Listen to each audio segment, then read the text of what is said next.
আজকে বানাবো টুনা ফিশের কাবাব। আমি নিয়েছি পেঁয়াজ, কাঁচামরিচ, একটু লবণ, ধনে পাতা,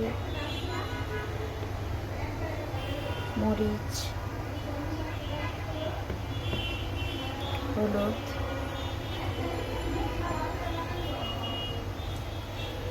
এখন দেবো হচ্ছে এটা গরম মশলার গুঁড়া,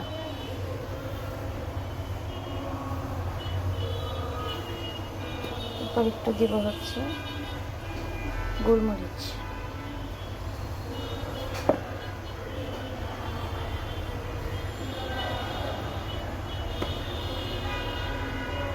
আদা বাটা, রসুন বাটা। যেহেতু সামুদ্রিক মাছ একটু মশলাটা বেশি দিতে হবে। এরপরে দেব ধনে পাতা কুচনো,